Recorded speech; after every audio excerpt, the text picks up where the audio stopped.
Capítulo 16. El final del socialismo.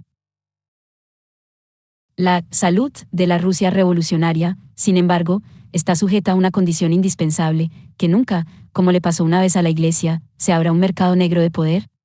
En caso de que la correlación europea de poder y dinero penetre también en Rusia, entonces puede que no solo se pierda el país, o el partido, sino también el comunismo. Walter Benjamin, 1979, pp. 195 a 196. Ha dejado de ser verdad que un solo credo oficial sea la única guía operativa para la acción. Más de una ideología, una mezcla de formas de pensar y marcos de referencia, coexisten y no solo en toda la sociedad sino dentro del partido y dentro de sus dirigentes. Un marxismo-leninismo, rígido y codificado no puede, salvo en la retórica oficial, responder a las necesidades reales del régimen. M. Lewin Enkerblay, 1983, p. 26. La clave para alcanzar la modernidad es el desarrollo de la ciencia y la tecnología. Las discusiones vacías no llevarán nuestro programa de modernización a ninguna parte, debemos tener los conocimientos y el personal especializado necesarios. Ahora parece que China lleva 20 años de retraso con respecto a los países desarrollados en ciencia, tecnología y educación. Ya desde la restauración Meiji los japoneses realizaron grandes inversiones en ciencia, tecnología y educación. La restauración Meiji fue una especie de impulso modernizador llevado a cabo por la burguesía japonesa. Como proletarios debemos, y podemos, hacerlo mejor. Deng Xiaoping, Lispect Naalij, Lispect Train Personel, 1977.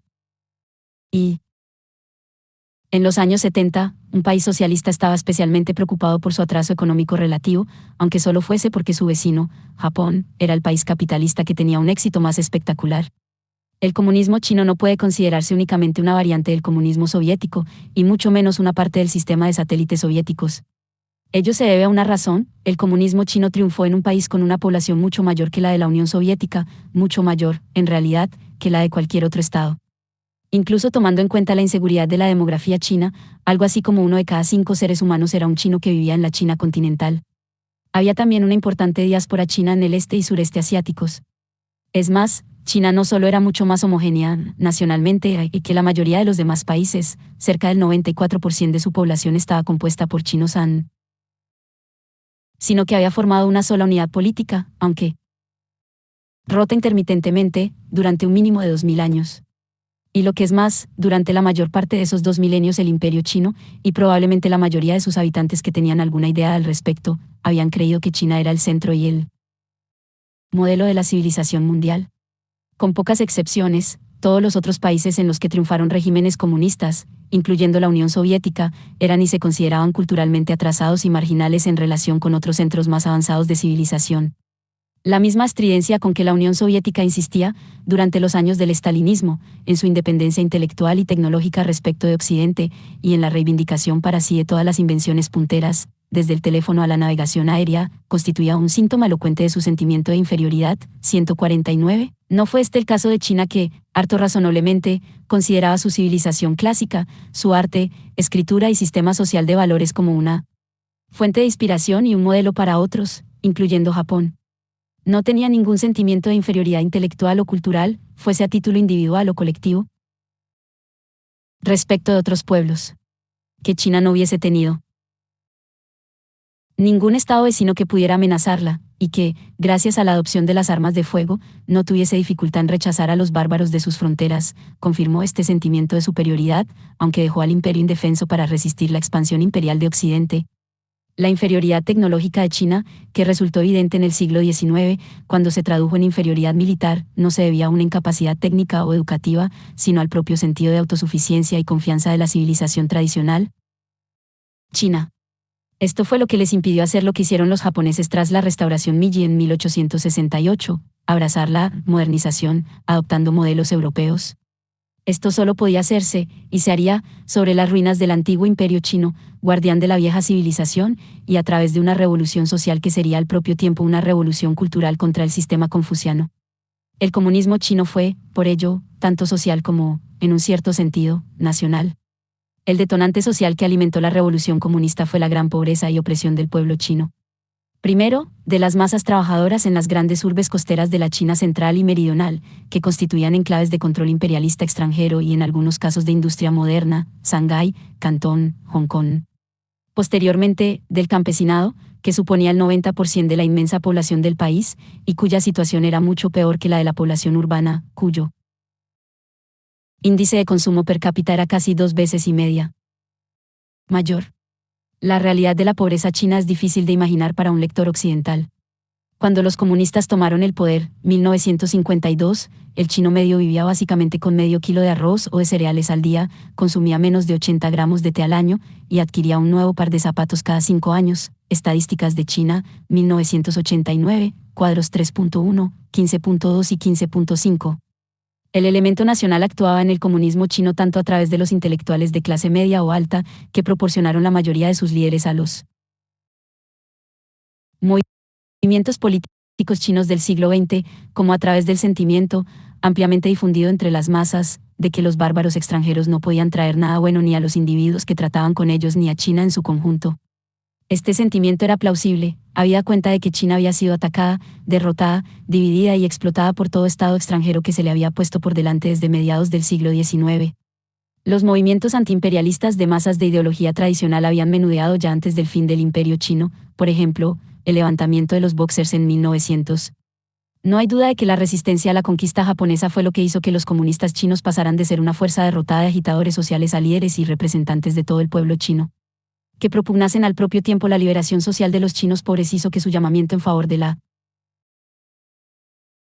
liberación nacional y la regeneración sonara más convincente a las masas, en su mayoría rurales. En esto tenían ventaja sobre sus adversarios, el más antiguo partido del Kuomintang, que había intentado reconstruir una única y poderosa república china a partir de los fragmentos del imperio repartidos entre los señores de la guerra, después de su caída en 1911. Los objetivos a corto plazo de los dos partidos no parecían incompatibles. La base política de ambos estaba en las ciudades más avanzadas del sur de la China, donde la república estableció su capital, y su dirección procedía de la misma élite ilustrada, con la diferencia de que unos se inclinaban hacia los empresarios, y los otros, hacia los trabajadores y campesinos.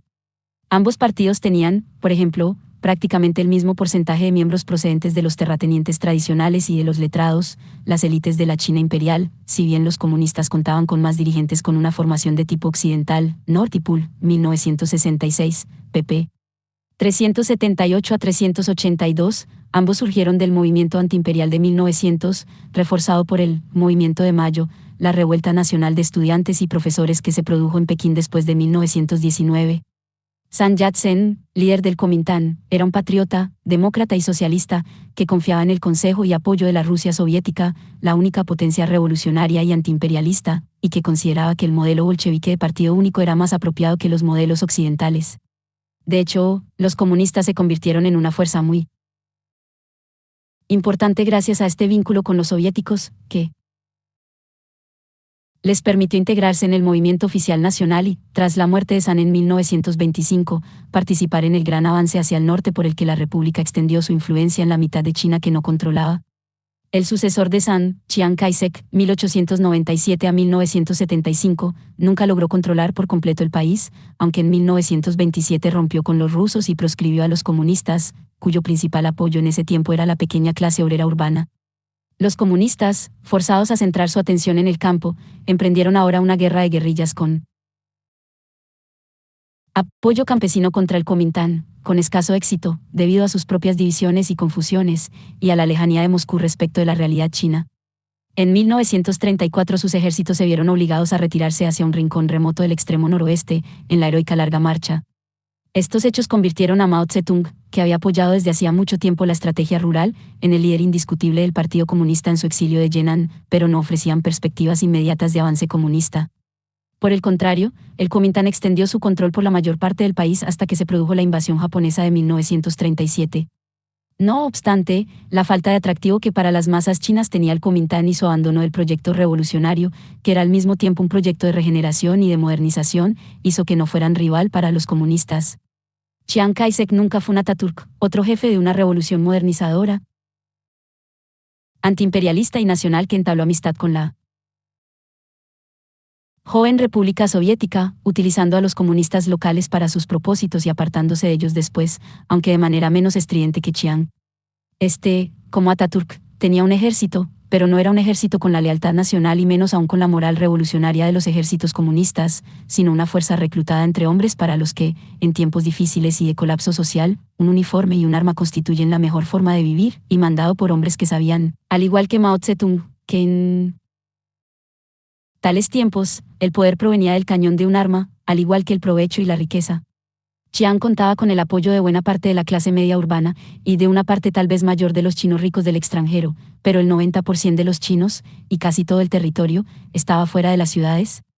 Ahí el control, de haber alguno, lo detentaban los notables locales y los hombres poderosos, desde los señores de la guerra con sus hombres armados hasta las familias notables y las reliquias de la estructura del poder imperial, con los que el Kuomintán había llegado a entenderse. Cuando los japoneses intentaron en serio la conquista de China, los ejércitos del Kuomintán fueron incapaces de evitar que tomaran casi de inmediato las ciudades costeras, donde radicaba su fuerza. En el resto de China, se convirtió en lo que siempre había sido potencialmente, otro régimen de terratenientes y de caudillos corruptos, que resistían a los japoneses, cuando lo hacían, con escasa eficacia. Mientras tanto, los comunistas movilizaron una eficaz resistencia de masas a los japoneses en las zonas ocupadas. En 1949, cuando tomaron el poder en China tras barrer sin esfuerzo a las fuerzas del Kuomintán en una breve guerra civil, los comunistas se convirtieron en el gobierno legítimo de China, en los verdaderos sucesores de las dinastías imperiales después de 40 años de interregno. Y fueron fácil y rápidamente aceptados como tales porque, a partir de su experiencia como partido marxista-leninista, fueron capaces de crear una organización disciplinada a escala nacional, apta para desarrollar una política de gobierno. Desde el centro hasta las más remotas aldeas del gigantesco país, que es la forma en que, según la mentalidad de la mayoría de los chinos, debe gobernarse un imperio. La contribución del bolchevismo leninista al empeño de cambiar el mundo consistió más en organización que en doctrina. Sin embargo, los comunistas eran algo más que el imperio redivivo, aunque sin duda se beneficiaron de las continuidades de la historia china, que establecían tanto la forma en que el chino medio esperaba relacionarse con cualquier gobierno que disfrutara del mandato del cielo, como la forma en que los administradores de China esperaban realizar sus tareas. No hay otro país en que los debates políticos dentro del sistema comunista pudieran plantearse tomando como referencia lo que un leal mandarín dijo al emperador Xia Qing, de la dinastía Ming, en el siglo XVI, 150, esto es lo que un viejo y agudo observador de China, el corresponsal del Times de Londres, quiso decir en los años 50 cuando afirmó, sorprendiendo a todos los que le oyeron en aquel momento, incluyendo a este autor, que en el siglo XXI no quedaría comunismo en ninguna parte, salvo en China, donde sobreviviría como una ideología nacional. Para la mayoría de los chinos esta era una revolución que significaba ante todo una restauración de la paz y el orden, del bienestar, de un sistema de gobierno cuyos funcionarios reivindicaban a sus predecesores de la dinastía Tang, de la grandeza de un gran imperio y una civilización. Durante los primeros años esto es lo que la mayoría de los chinos parecían obtener. Los campesinos aumentaron la producción de cereales en más de un 70% entre 1949 y 1956, estadísticas de China. 1989, p. 165, presumiblemente porque ya no sufrían tantas interferencias. Y aunque la intervención china en la Guerra de Corea de 1950-1952 produjo un serio pánico, la habilidad del ejército comunista chino, primero para derrotar y más tarde para mantener a raya al poderoso ejército de los Estados Unidos, produjo una profunda impresión. La planificación del desarrollo industrial y educativo comenzó a principios de los años 50. Sin embargo, bien pronto la nueva República Popular, ahora bajo el mando indiscutido e indiscutible de Mao, inició 2 décadas de catástrofes absurdas provocadas por el Gran Timonel. A partir de 1956, el rápido deterioro de las relaciones con la Unión Soviética, que concluyó con la ruptura entre ambas potencias comunistas en el año 1960, condujo a la retirada de la importante ayuda técnica y material de Moscú.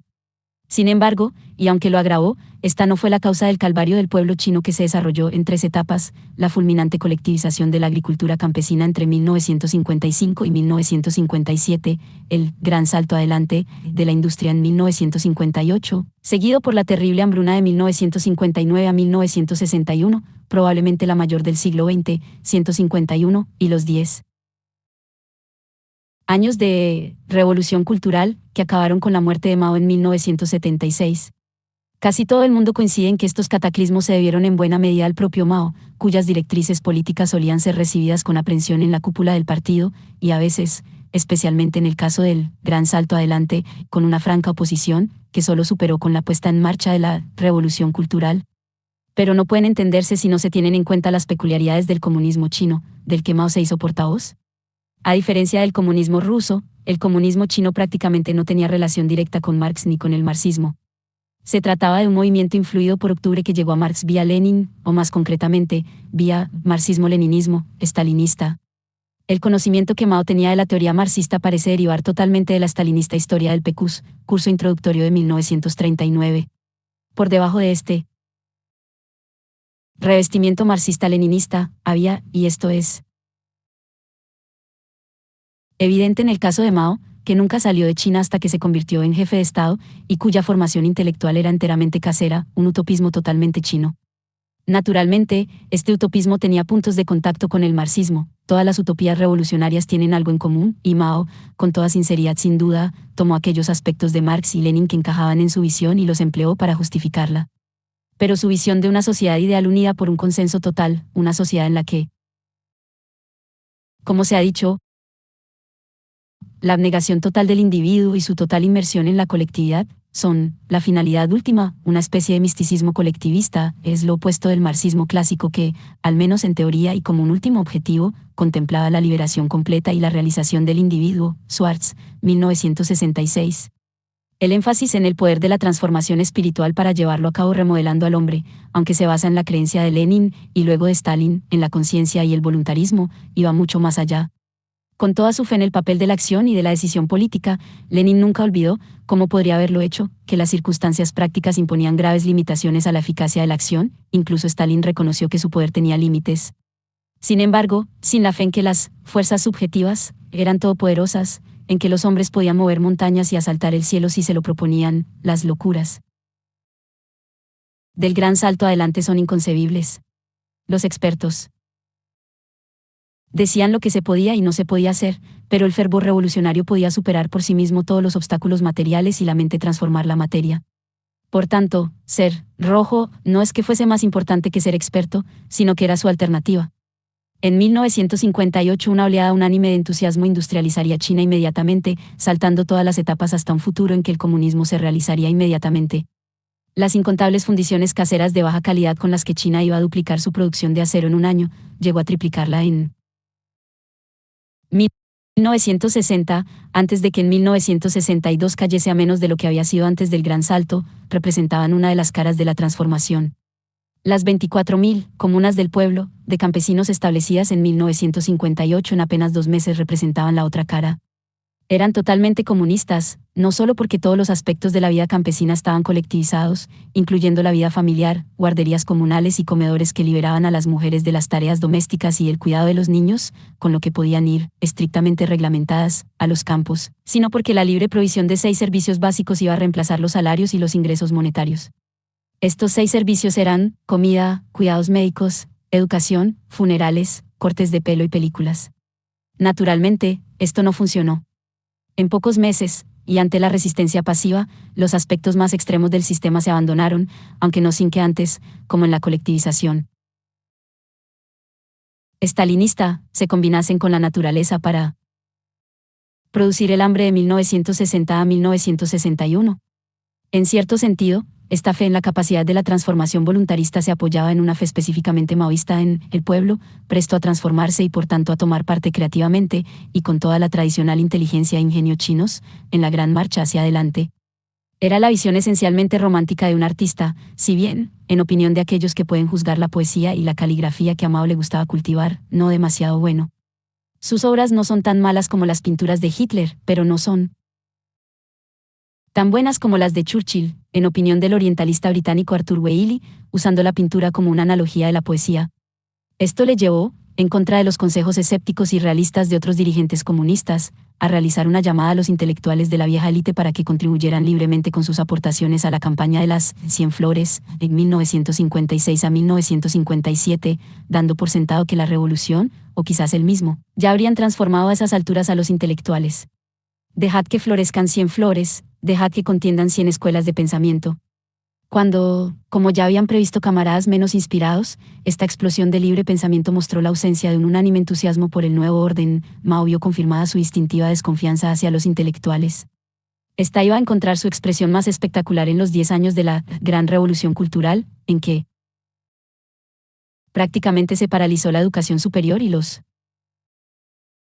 intelectuales fueron regenerados en masa realizando trabajos físicos obligatorios en el campo. 152. No obstante, la confianza de Mao en los campesinos, a quienes encargó que resolvieran todos los problemas de la producción durante el gran salto bajo el principio de dejad que todas las escuelas de experiencia local contiendan, se mantuvo incólume.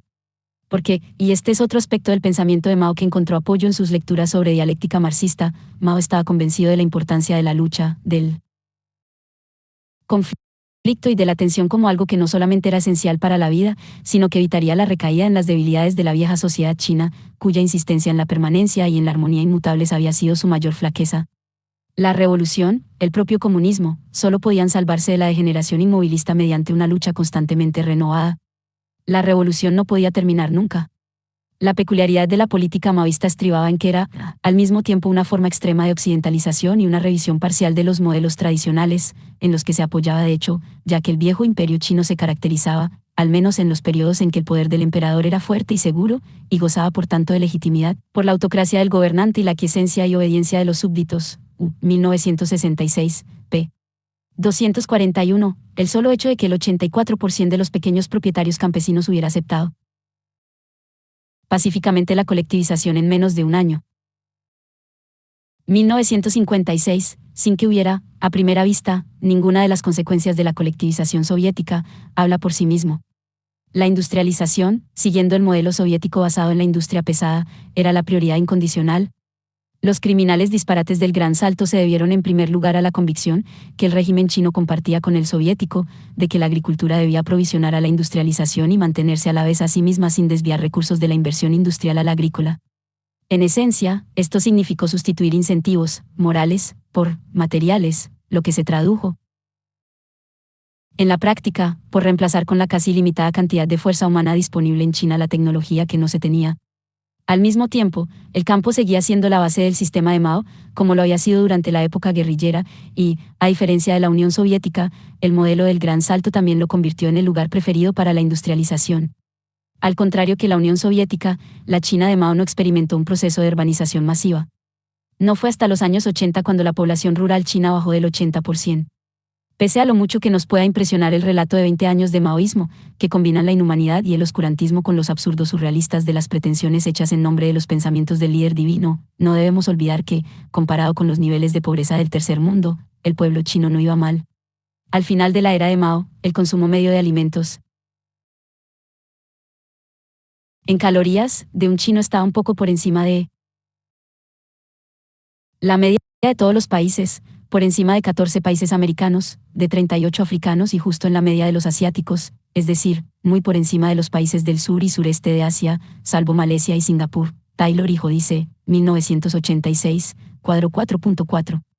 La esperanza media de vida al nacer subió de 35 años en 1949 a 68 en 1982, a causa, sobre todo, de un espectacular y casi continuo, con la excepción de los años del hambre, descenso del índice de mortalidad, Liu, 1986, pp 323 a 324. Puesto que la población china, incluso tomando en cuenta la gran hambruna, creció de unos 540 a casi 950 millones. Entre 1949 y la muerte de Mao, es evidente que la economía consiguió alimentarlos, un poco por encima del nivel de principios de los 50, a la vez que mejoró ligeramente el suministro de ropa. Estadísticas de China, cuadro T15.1. La educación, incluso en los niveles elementales, padeció tanto por el hambre, que rebajó la asistencia en 25 millones, como por la revolución cultural, que la redujo en 15 millones. No obstante, no se puede negar que al morir Mao el número de niños que acudían a la escuela primaria era 6 veces mayor que en el momento en que llegó al poder, o sea, un 96% de niños escolarizados, comparado con menos del 50% incluso en 1952. Es verdad que hasta en 1987 más de una cuarta parte de la población mayor de 12 años era analfabeta o semianalfabeta, entre las mujeres este porcentaje llegaba al 38%, pero no debemos olvidar que la alfabetización en chino es muy difícil, y que solo una muy pequeña parte del 34% que había nacido antes de 1949 podía esperarse que la hubiese adquirido plenamente. Estadísticas de China, pp 69, 70 72 y 695. En resumen, aunque los logros del periodo maoísta puedan no haber impresionado a los observadores occidentales escépticos, hubo muchos que carecieron de escepticismo, habrían impresionado a observadores de la India o de Indonesia, y no debieron parecerles decepcionantes al 80% de habitantes de la China rural, aislados del mundo, y cuyas expectativas eran las mismas que las de sus padres. Sin embargo, resultaba innegable que a nivel internacional China había perdido influencia a partir de la revolución, en particular en relación con sus vecinos no comunistas. Su media de crecimiento económico per cápita, aunque impresionante durante los años de Mao, 1960-1975, era inferior a la del Japón, Hong Kong, Singapur, Corea del Sur y Taiwán, para aludir a los países del Extremo Oriente que los observadores chinos miraban con atención. Grande como era, su PNB total era similar al de Canadá, menor que el de Italia y solo una cuarta parte que el de Japón. Taylor y Jodice, 1983, cuadros 3.5 y 3.6. El desastroso y errático rumbo fijado por el gran timonel desde mediados de los años 50 prosiguió únicamente porque en 1965 Mao, con apoyo militar, impulsó un movimiento anárquico, inicialmente estudiantil, de jóvenes, guardias rojos, que arremetieron contra los dirigentes del partido que poco a poco le habían arrinconado y contra los intelectuales de cualquier tipo. Esta fue la gran revolución cultural, que asoló China por cierto tiempo, hasta que Mao llamó al ejército para que restaurara el orden, y se vio también obligado a restaurar algún tipo de control del partido. Como estaba ya al final de su andadura, y el maoísmo sin él tenía poco apoyo real, este no sobrevivió a su muerte en 1976, y al casi inmediato arresto de la banda de los 4 ultramaoístas, encabezada por la viuda del líder, Jiang Qin. El nuevo rumbo bajo el pragmático Deng Xiaoping comenzó de forma inmediata. 2. El nuevo rumbo de Deng en China significaba un franco reconocimiento público de que eran necesarios cambios radicales en la estructura del socialismo realmente existente, pero con el advenimiento de los años 80 se hizo cada vez más evidente que algo andaba mal en todos los sistemas que se proclamaban socialistas. La ralentización de la economía soviética era palpable. La tasa de crecimiento de casi todo lo que contaba y se podía contar caía de manera constante de quinquenio en quinquenio desde 1970, el Producto Interior Bruto, la producción industrial, la producción agrícola, las inversiones de capital, la productividad del trabajo, el ingreso real per cápita. Si no estaba en regresión, la economía avanzaba al paso de un buey cada vez más cansado. Es más, en vez de convertirse en uno de los gigantes del comercio mundial, la Unión Soviética parecía estar en regresión a escala internacional. En 1960 sus principales exportaciones habían sido maquinaria, equipamientos, medios de transporte y metales o manufacturas metálicas, pero en 1985 dependía básicamente de sus exportaciones de energía, 53%, esto es, de petróleo y gas. Paralelamente, casi el 60% de sus importaciones consistían en maquinaria, metales y artículos de consumo industriales, SSR, 1987, pp 15-17 y 32-33. La Unión Soviética se había convertido en algo así como una colonia productora de energía de las economías industriales más avanzadas, en la práctica, de sus propios satélites occidentales, principalmente Checoslovaquia y la República Democrática Alemana, cuyas industrias podían confiar en el mercado ilimitado y poco exigente de la Unión Soviética sin preocuparse por mejorar sus propias deficiencias. 153, de hecho, hacia los años 70 estaba claro que no solo se estancaba el crecimiento económico, sino que incluso los indicadores sociales básicos, como la mortalidad, dejaban de mejorar. Esto minó la confianza en el socialismo quizás más que cualquier otra cosa, porque su capacidad para mejorar las vidas de la gente común mediante una mayor justicia social no dependía básicamente de su capacidad para generar mayor riqueza. El hecho de que la esperanza media de vida al nacer se mantuviera en la Unión Soviética, Polonia y Hungría casi sin cambios durante los 20 años previos al colapso del comunismo, a veces incluso decreció, causó honda preocupación, porque en la mayoría de los países seguía aumentando, incluyendo, todo hay que decirlo, Cuba y los países comunistas asiáticos de los que tenemos datos. En 1969 los austriacos, finlandeses y polacos tenían una esperanza de vida similar, 70,1 años, en 1989, en cambio, los polacos tenían una esperanza de vida 4 años menor que la de austriacos y finlandeses.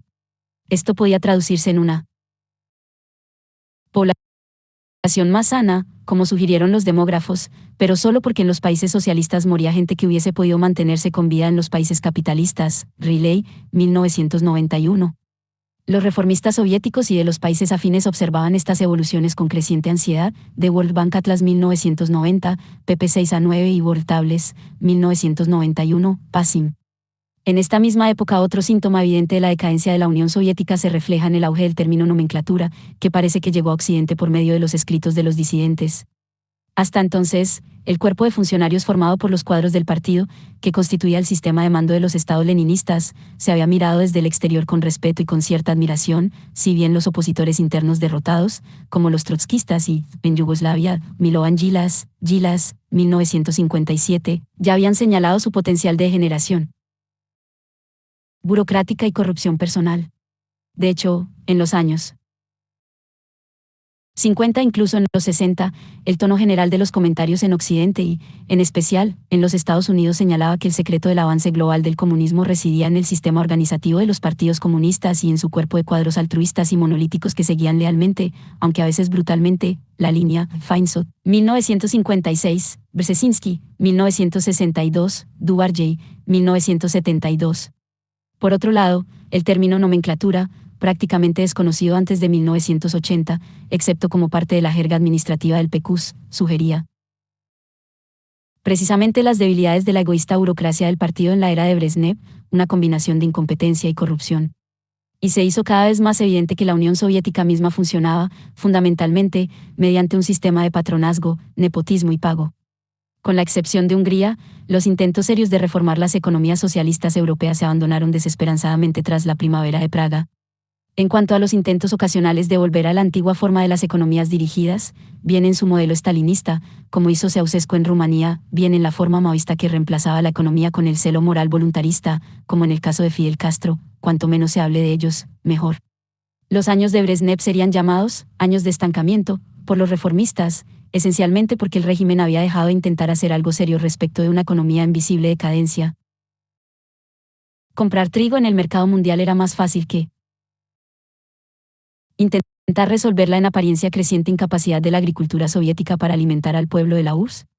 Lubricar la enmohecida maquinaria de la economía mediante un sistema universal de sobornos y corrupción era más fácil que limpiarla y afinarla, por no hablar de cambiarla. ¿Quién sabía lo que podía pasar a largo plazo?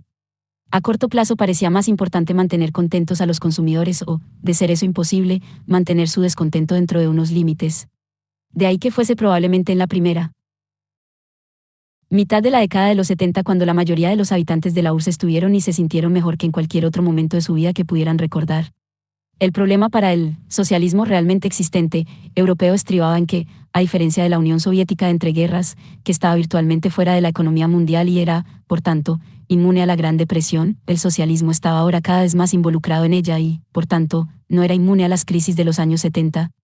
Es una ironía de la historia que las economías de socialismo real, europeas y de la Unión Soviética, así como las de parte del tercer mundo, fuesen las verdaderas víctimas de la crisis que siguió a la edad de oro de la economía capitalista mundial, mientras que las economías desarrolladas de mercado, aunque debilitadas, pudieron capear las dificultades sin mayores problemas, al menos hasta principios de los años 90. Hasta entonces algunos países, como Alemania y Japón, apenas habían frenado su marcha. El socialismo real, en cambio, no solo tenía que enfrentarse a sus propios y cada vez más insolubles problemas como sistema, sino también a los de una economía mundial cambiante y conflictiva en la que estaba cada vez más integrado. Esto puede ilustrarse con el ambiguo ejemplo de la crisis petrolífera internacional que transformó el mercado energético mundial después de 1973, ambiguo porque sus efectos eran a la vez potencialmente positivos y negativos. La presión del cártel mundial de productores de petróleo, la OPEP, hizo que el precio del petróleo, bajo y, en términos reales, en descenso desde la guerra, se cuadruplicase, aproximadamente, en 1973, y se triplicase de nuevo a finales de los 70, después de la revolución iraní. De hecho, el verdadero alcance de las fluctuaciones fue incluso más espectacular. En 1970 el petróleo se vendía a un precio medio de $2,53 el barril, mientras que a fines de los 80 un barril costaba unos $41. La crisis petrolífera tuvo dos consecuencias aparentemente afortunadas. A los productores de petróleo, de los que la Unión Soviética era uno de los más importantes, el líquido negro se les convirtió en oro. Era como tener un billete ganador de la lotería cada semana. Los millones entraban a raudales sin mayor esfuerzo, posponiendo la necesidad de reformas económicas y permitiendo a la Unión Soviética pagar sus crecientes importaciones del mundo capitalista occidental con la energía que exportaba. Entre 1970 y 19 1980, las exportaciones soviéticas a las economías desarrolladas de mercado aumentaron de poco menos de un 19% del total hasta un 32%, SSSR, 1987, p. 32. Se ha sugerido que fue esta enorme e inesperada bonanza la que hizo que a mediados de los 70 el régimen de Brezhnev cayese en la tentación de realizar una política internacional más activa de competencia con los Estados Unidos, al tiempo que el malestar revolucionario volvía a extenderse por el tercer mundo, véase el capítulo 15, y se embarcase en una carrera suicida para intentar igualar la superioridad en armamentos de los Estados Unidos, Maximenko, 1991. La otra consecuencia aparentemente afortunada de la crisis petrolífera fue la riada de dólares que salía ahora de los multimillonarios países de la OPEP, muchos de ellos de escasa población, y que se distribuía a través del sistema bancario internacional en forma de créditos a cualquiera que los pidiera. Muy pocos países en vías de desarrollo resistieron la tentación de tomar los millones que les metían en los bolsillos y que iban a provocar una crisis mundial de la deuda a principios de los años 80. Para los países socialistas que sucumbieron a esta tentación, especialmente Polonia y Hungría, los créditos parecían una forma providencial de pagar las inversiones para acelerar el crecimiento y aumentar el nivel de vida de sus poblaciones. Esto hizo que la crisis de los 80 fuese más aguda, puesto que las economías socialistas, y en especial la malgastadora de Polonia, eran demasiado inflexibles para emplear productivamente la afluencia de recursos.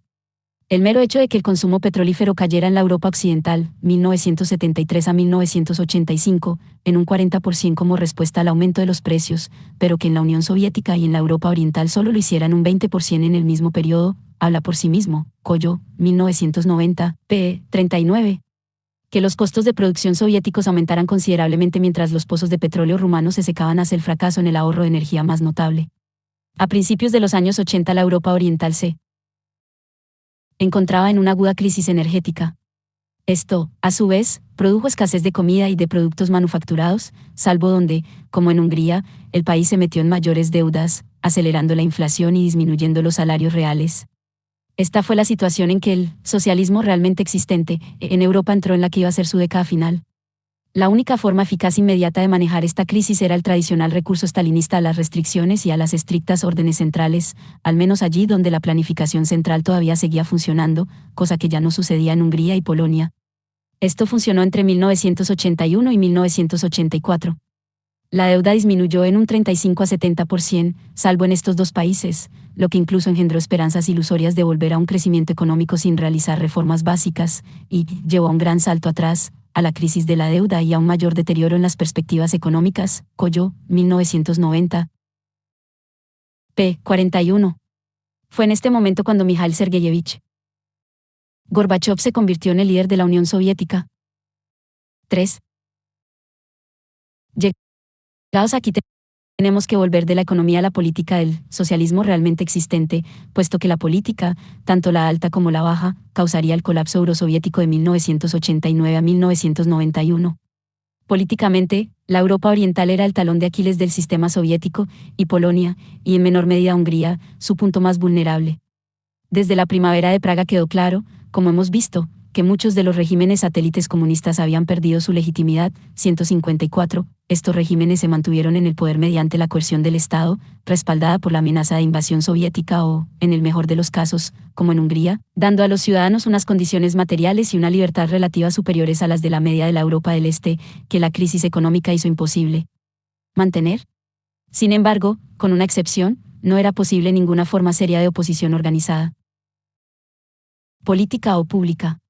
La conjunción de tres factores lo hizo posible en Polonia. La opinión pública del país estaba fuertemente unida no solo en su rechazo hacia el régimen, sino por un nacionalismo polaco antirruso y antijudío, y sólidamente católico. La Iglesia conservó una organización independiente a escala nacional, y su clase obrera demostró su fuerza política con grandes huelgas intermitentes desde mediados de los 50. El régimen hacía tiempo que se había resignado a una tolerancia tácita o incluso a una retirada, como cuando las huelgas de los 70 forzaron la abdicación del líder comunista del momento, mientras la oposición siguiera desorganizada, aunque su margen de maniobra fue disminuyendo peligrosamente. Pero desde mediados de los años 70 tuvo que enfrentarse a un movimiento de trabajadores organizado políticamente y apoyado por un equipo de intelectuales disidentes con ideas políticas propias, exmarxistas en su mayoría, así como a una iglesia cada vez más agresiva, estimulada desde 1978 por la elección del primer papa polaco de la historia, Karol Wojtyła, Juan Pablo II. En 1980 el triunfo del Sindicato Solidaridad como un movimiento de oposición pública nacional que contaba con el arma de las huelgas demostró dos cosas: que el régimen del Partido Comunista en Polonia llegaba a su final, pero también que no podía ser derrocado por la agitación popular. En 1981, la Iglesia y el Estado acordaron discretamente prevenir el peligro de una intervención armada soviética, que fue seriamente considerada, con unos pocos años de ley marcial bajo el mando de unas fuerzas armadas que podían aducir tanto legitimidad comunista como nacional. Fue la policía y no el ejército quien restableció el orden sin mayores problemas, pero el gobierno, tan incapaz como siempre de resolver los problemas económicos, no tenía nada que ofrecer contra una oposición que seguía siendo la expresión organizada de la opinión pública nacional. O bien los rusos se decidían a intervenir o, sin tardar mucho, el régimen tendría que abandonar un elemento clave para los regímenes comunistas, el sistema unipartidista bajo el liderato del partido estatal, es decir, tendría que abdicar. Mientras el resto de gobiernos de los países satélites contemplaban nerviosos el desarrollo de los acontecimientos, a la vez que intentaban evitar, vanamente, que sus pueblos los imitaran, se hizo cada vez más evidente que los soviéticos no estaban ya preparados para intervenir. En 1985 un reformista apasionado, Mikhail Gorbachov, llegó al poder como secretario general del Partido Comunista Soviético. No fue por accidente. De hecho, la era de los cambios hubiera comenzado 1 o 2 años antes de no haber sido por la muerte del gravemente enfermo Yuri Andropov, 1914 a 1984, antiguo secretario general y jefe del aparato de seguridad, que ya en 1983 realizó la ruptura decisiva con la era de Brezhnev. Resultaba evidente para los demás gobiernos comunistas, dentro y fuera de la órbita soviética, que se iban a realizar grandes cambios, aunque no estaba claro, ni siquiera para el nuevo secretario general, que iban a traer. La era de estancamiento, zastoy, que Gorbachov denunció había sido, de hecho, una era de aguda fermentación política y cultural entre la élite soviética. Esta incluía no solo al relativamente pequeño grupo de capitostes autocooptados a la cúpula del Partido Comunista, el único lugar donde se tomaban, o podían tomar, las decisiones políticas reales, sino también al grupo más numeroso de las clases medias cultas y capacitadas técnicamente, así como a los gestores económicos que hacían funcionar el país, profesorado universitario, la inteligencia técnica, y expertos y ejecutivos de varios tipos. El propio Gorbachov representaba a esta nueva generación de cuadros, había estudiado Derecho, mientras que la manera clásica de ascender de la vieja élite stalinista había sido, y seguía siendo en ocasiones, de manera sorprendente, la vía del trabajo desde la fábrica, a través de estudios de ingeniería o agronomía, hasta el aparato. La importancia de este fermento no puede medirse por el tamaño del grupo de disidentes públicos que aparecían ahora, que no pasaban de unos pocos cientos.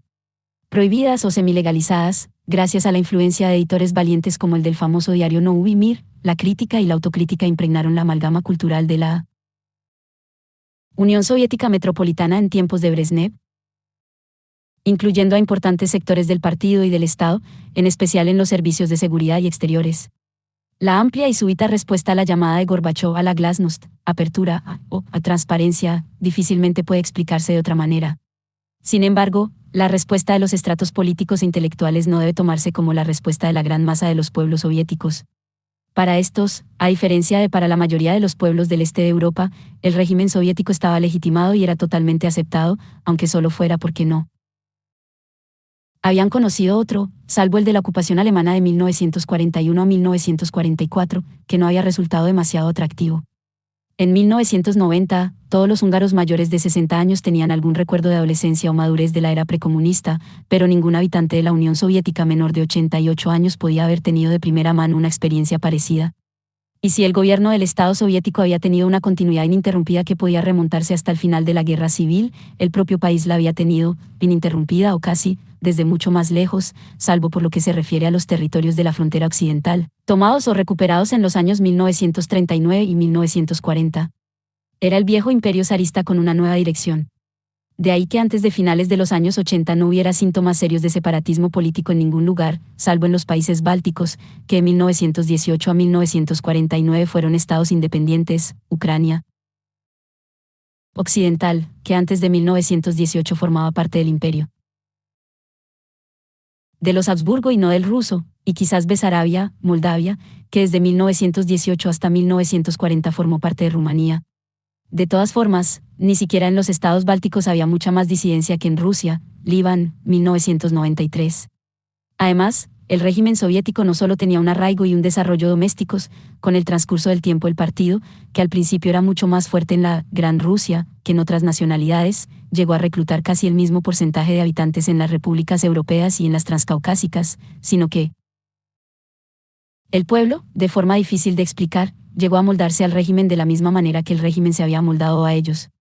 Como señaló Zinoviev, escritor satírico disidente, el nuevo hombre soviético, o de tener en cuenta a las mujeres, cosa que no ocurría con frecuencia, también la nueva mujer soviética existía realmente, aunque tuviese tan poco que ver con su imagen pública oficial, como sucedía con muchas cosas en la Unión Soviética.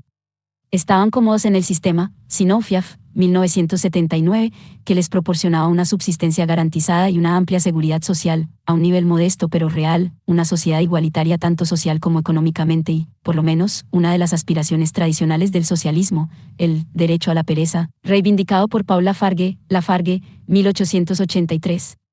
Es más, para la mayoría de los ciudadanos soviéticos, la era de Brezhnev no había supuesto un estancamiento, sino la etapa mejor que habían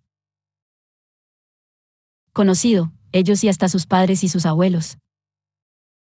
No hay que sorprenderse de que los reformistas radicales hubieran de enfrentarse no solo a la burocracia soviética, sino a los hombres y mujeres soviéticos. Con el tono característico de un irritado elitismo antiplebeyo, un reformista escribió: nuestro sistema ha generado una categoría de individuos mantenidos por la sociedad y más interesados en tomar que en dar. Esta es la consecuencia de una política llamada de igualitarismo que ha invadido totalmente la sociedad soviética. Esta sociedad está dividida en dos partes, los que deciden y distribuyen, y los que obedecen y reciben, lo que constituye uno de los mayores frenos al desarrollo de nuestra sociedad. El Homo Sovieticus es, a la vez, un lastre y un freno. Por un lado se opone a la reforma, y por otro, constituye la base de apoyo del sistema existente, Afanasiev, 1991, pp. 13-14. Social y políticamente, la mayor parte de la Unión Soviética era una sociedad estable, debido en parte, sin duda, a la ignorancia de lo que sucedía en otros países que le imponían las autoridades y la censura, pero no solo por esa razón. Es casualidad que no hubiera un equivalente a la rebelión estudiantil de 1968 en Rusia, como los hubo en Polonia, Checoslovaquia y Hungría. O que incluso con Gorbachov el movimiento reformista no movilizara apenas a los jóvenes, salvo los de algunas regiones nacionalistas occidentales. Se trató realmente, por decirlo coloquialmente, de una rebelión de treintañeros y cuarentañeros, es decir, de personas que pertenecían a la generación de los nacidos después de la guerra, pero antes del cómodo sopor de los años de Brezhnev. De donde quiera que viniese la presión para el cambio en la Unión Soviética, no fue el pueblo. De hecho vino, como tenía que venir, de arriba.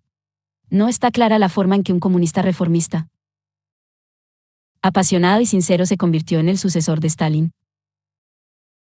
Al frente del PQS el 15 de marzo de 1985, y seguirá sin estarlo hasta que la historia soviética de las últimas décadas se convierta en objeto de investigación más que de acusaciones y exculpaciones. En cualquier caso, lo que importa no son los detalles de la política del Kremlin, sino las dos condiciones que permitieron que alguien como Gorbachov llegara al poder. En primer lugar, la creciente y cada vez más visible corrupción de la cúpula del Partido Comunista en la era de Brezhnev había de indignar de un modo u otro a la parte del partido que todavía creía en su ideología. Y un partido comunista, por degradado que esté, que no tenga algunos dirigentes socialistas es tan impensable como una iglesia católica sin algunos obispos o cardenales que sean cristianos, al basarse ambos en sistemas de creencias.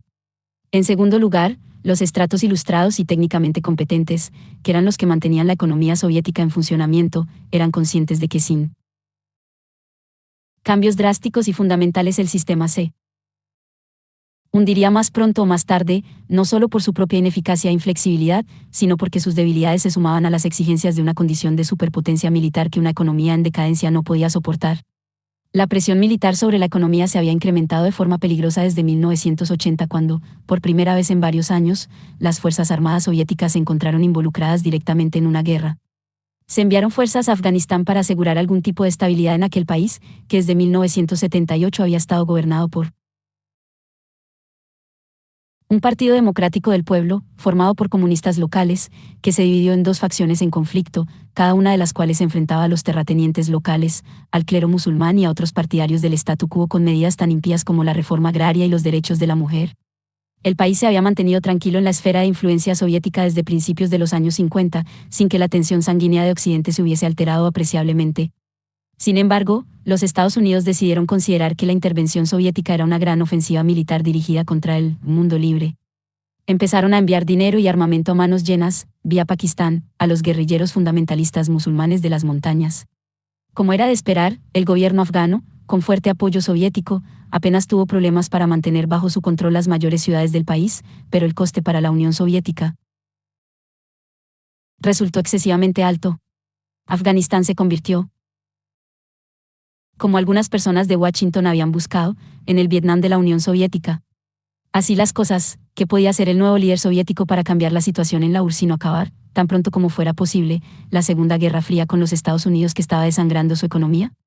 Este era, por supuesto, el objetivo inmediato de Gorbachov y fue su mayor éxito, porque, en un periodo sorprendentemente corto de tiempo, convenció incluso a los gobiernos más escépticos de Occidente de que esta era, de verdad, la intención soviética. Ello le granjeó una popularidad inmensa y duradera en Occidente, que contrastaba fuertemente con la creciente falta de entusiasmo hacia él en la Unión Soviética, de la que acabó siendo víctima en 1991. Si hubo alguien que acabó con 40 años de Guerra Fría global, ese fue él. Desde los años 50, el objetivo de los reformistas económicos comunistas había sido el de hacer más racionales y flexibles las economías de planificación centralizada mediante la introducción de precios de mercado y de cálculos de pérdidas y beneficios en las empresas.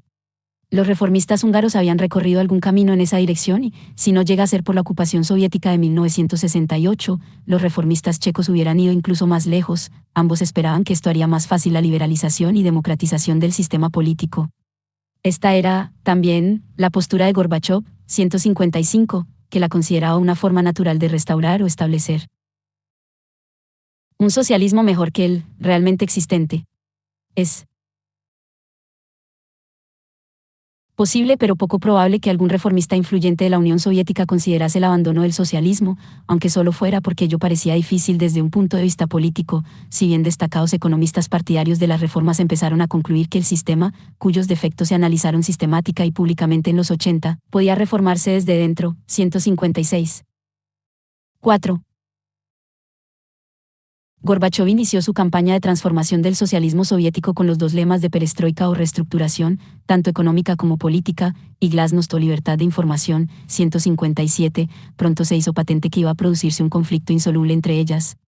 En efecto, lo único que hacía funcionar al sistema soviético, y que concebiblemente podía transformarlo, era la estructura de mando del partido Estado heredada de la etapa stalinista, una situación familiar en la historia de Rusia incluso en los días de los zares. La reforma venía desde arriba. Pero la estructura del partido Estado era, al mismo tiempo, el mayor obstáculo para transformar el sistema que lo había creado, al que se había ajustado, en el que tenía muchos intereses creados y para el que le era difícil encontrar una alternativa. 158. Desde luego este no era el único obstáculo. Los reformistas, y no solo en Rusia, se han sentido siempre tentados de culpar a la burocracia por el hecho de que su país y su pueblo no respondan a sus iniciativas, pero parece fuera de toda duda que grandes sectores del aparato del partido Estado acogieron cualquier intento de reforma profunda con una inercia que ocultaba su hostilidad. La glasnost se proponía movilizar apoyos dentro y fuera del aparato contra esas resistencias, pero su consecuencia lógica fue desgastar la única fuerza que era capaz de actuar. Como se ha sugerido antes, la estructura del sistema soviético y su modus operandi eran esencialmente militares. Es bien sabido que democratizar a los ejércitos no mejora su eficiencia. Por otra parte, si no se quiere un sistema militar, hay que tener pensada una alternativa civil antes de destruirlo, porque en caso contrario la reforma no produce una reconstrucción sino un colapso. La Unión Soviética bajo Gorbachov cayó en la cima cada vez más amplia que se abría entre la glasnost y la perestroika. Lo que empeoró la situación fue que, en la mente de los reformistas, la glasnost era un programa mucho más específico que la perestroika. Significaba la introducción o reintroducción de un Estado democrático constitucional basado en el imperio de la ley y en el disfrute de las libertades civiles, tal como se suelen entender. Esto implicaba la separación entre partido y Estado y, contra todo lo que había sucedido desde la llegada al poder de Stalin, el desplazamiento del centro efectivo de gobierno del partido al Estado. Esto, a su vez, implicaba el fin del sistema de partido único y de su papel, dirigente.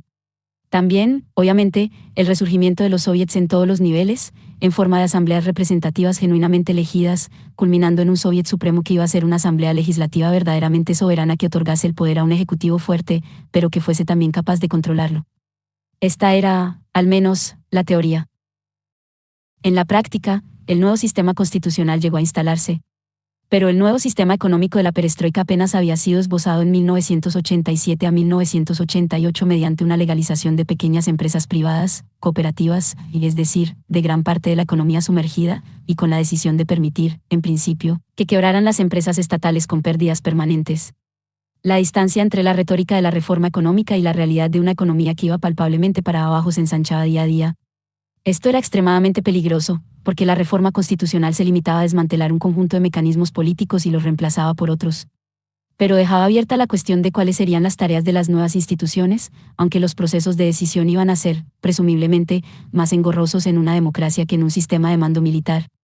Para la mayoría de la gente la diferencia estribaría, simplemente, en que en un caso tendrían la oportunidad de tener un auténtico proceso electoral cada cierto tiempo y, entre tanto, de escuchar las críticas al gobierno de la oposición política. Por otra parte, el criterio de la perestroika era y tenía que ser no el de cómo se dirigía la economía en principio, sino el de cómo funcionaba día a día, de formas que pudieran medirse y especificarse fácilmente. Solo podía juzgársela por los resultados. Para la mayoría de los ciudadanos soviéticos esto significaba por lo que ocurría con sus ingresos reales, por el esfuerzo necesario para ganarlos, por la cantidad y variedad de los bienes y servicios a su alcance y por la facilidad con que pudiese adquirirlos. Pero mientras estaba muy claro contra qué estaban los reformistas económicos y qué era lo que deseaban abolir, su alternativa, una economía socialista de mercado, con empresas autónomas y económicamente viables, públicas, privadas y cooperativas, guiadas macroeconómicamente por el centro de decisiones económico, era poco más que una frase. Significaba, simplemente, que los reformistas querían tener las ventajas del capitalismo sin perderlas del socialismo. Nadie tenía la menor idea de cómo iba a llevarse a la práctica esta transición de una economía estatal centralizada al nuevo sistema, ni tampoco de cómo iba a funcionar una economía que seguiría siendo, en un futuro previsible, dual, estatal y no estatal a la vez. El atractivo de la ideología ultrarradical del libre mercado tacherita o reaganista para los jóvenes intelectuales reformistas consistía en que prometía proporcionar una solución drástica y automática a estos problemas. Como era de prever, no lo hizo.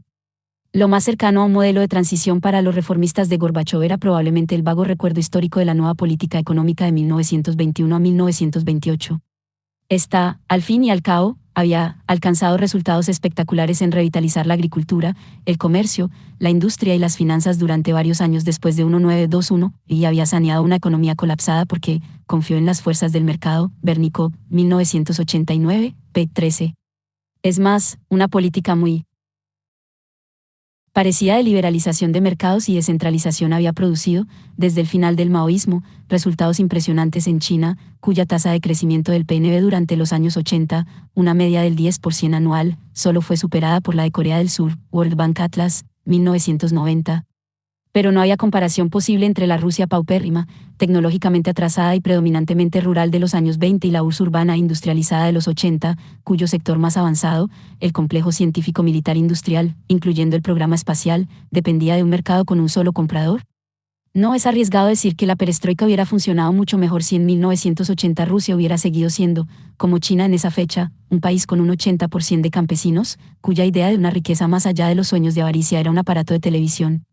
A principios de los años 70, cerca de un 70% de la población soviética veía por término medio la televisión 1 hora y media diaria. Kerblay, 1983, pp 140-141. No obstante, el contraste entre la perestroika soviética y la china no se explica del todo por estos desfases temporales, ni siquiera por el hecho obvio de que los chinos tuvieron mucho cuidado de mantener intacto el sistema de mando centralizado. ¿Hasta qué punto se beneficiaron los chinos de las tradiciones culturales del Extremo Oriente, que resultaron favorecer el crecimiento económico con independencia de los sistemas sociales? Es algo que deberán investigar los historiadores del siglo XXI. ¿Podía alguien pensar en serio en 1985 que, 6 años más tarde, la Unión Soviética y su Partido Comunista dejarían de existir y que todos los demás regímenes comunistas europeos habrían desaparecido? A juzgar por la falta total de preparación de los gobiernos occidentales ante el súbito desmoronamiento de 1989-1991, las predicciones de una inminente desaparición del enemigo ideológico no eran más que calderilla de retórica para consumo público. Lo que condujo a la Unión Soviética con creciente velocidad hacia el abismo fue la combinación de glasnost, que significaba la desintegración de la autoridad, con una perestroika que conllevó la destrucción de los viejos mecanismos que hacían funcionar a economía, sin proporcionar ninguna alternativa, y provocó, en consecuencia, el creciente deterioro del nivel de vida de los ciudadanos. El país se movió hacia una política electoral pluralista en el mismo instante en que se hundía en la anarquía económica. Por primera vez desde el inicio de la planificación, Rusia no tenía, en 1989, un plan quinquenal, Dileo, 1992, p. 100, nota. Fue una combinación explosiva, porque minó los endebles fundamentos de la unidad económica y política de la Unión Soviética. Como la URSS había ido evolucionando progresivamente hacia una descentralización estructural, y nunca más rápidamente que durante los largos años de Brezhnev, sus elementos se mantenían unidos sobre todo por las instituciones a escala de la Unión, como eran el partido, el ejército, las fuerzas de seguridad y el plan central.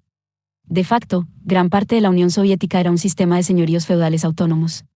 Sus caudillos locales, los secretarios del Partido de las Repúblicas de la Unión con sus mandos territoriales subordinados, o los gestores de las grandes y pequeñas unidades de producción, que mantenían la economía en funcionamiento, no tenían otro vínculo de unión que su dependencia del aparato central del partido en Moscú, que los nombraba, trasladaba, destituía y cooptaba, y la necesidad de cumplir el plan, elaborado en Moscú.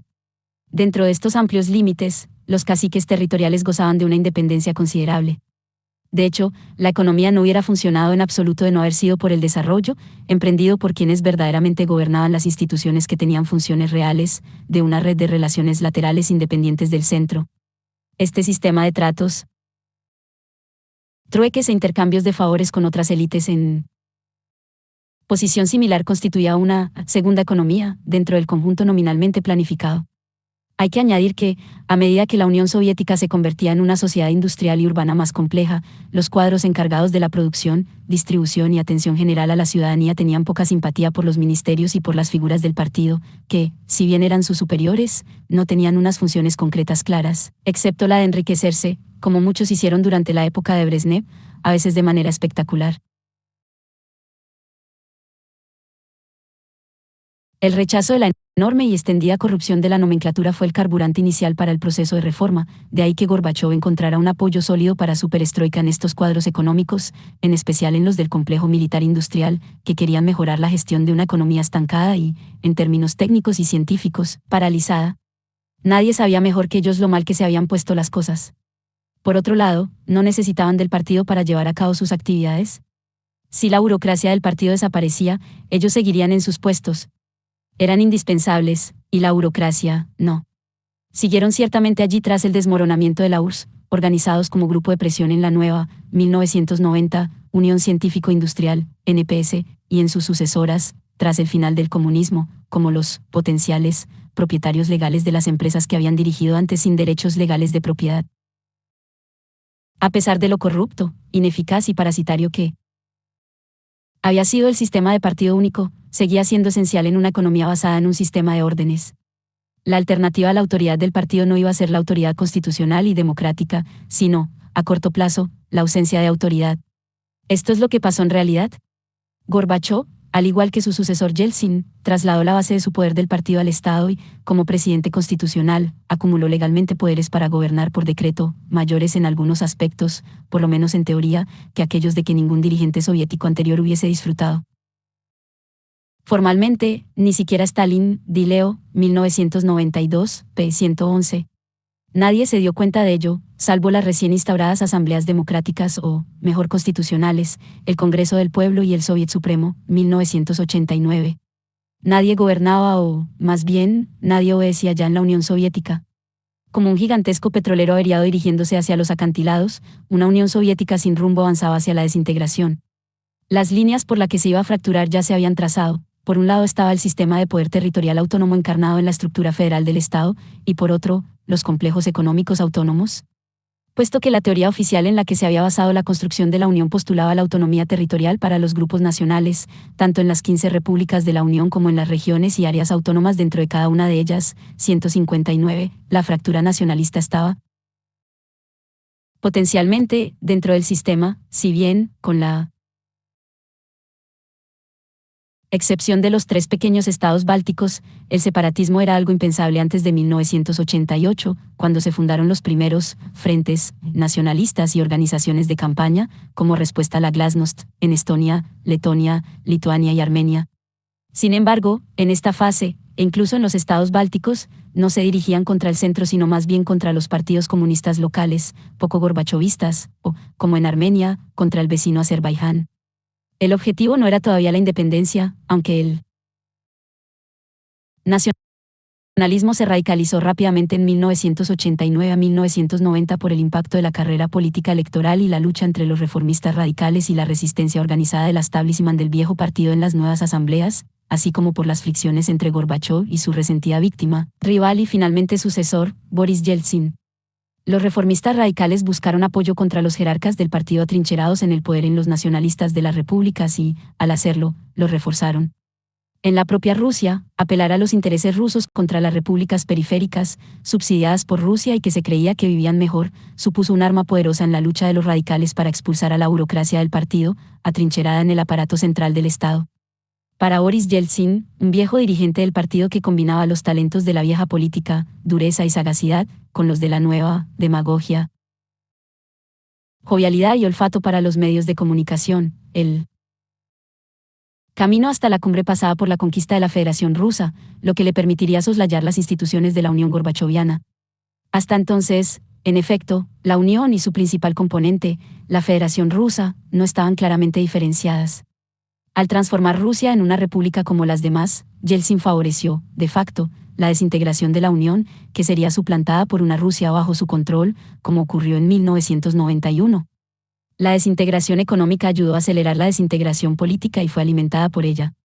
Con el fin de la planificación y de las órdenes del partido desde el centro, ya no existía una economía nacional efectiva, sino una carrera de cada comunidad, territorio u otra unidad que pudiera gestionarla, hacia la autoprotección y la autosuficiencia o bien hacia los intercambios bilaterales.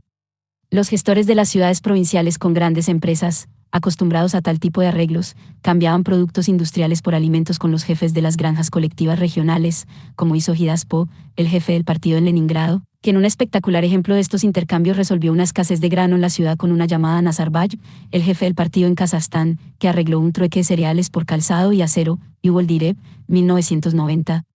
Este tipo de transacción entre dos figuras destacadas de la vieja jerarquía del partido demostraba que el sistema de distribución nacional había dejado de considerarse relevante.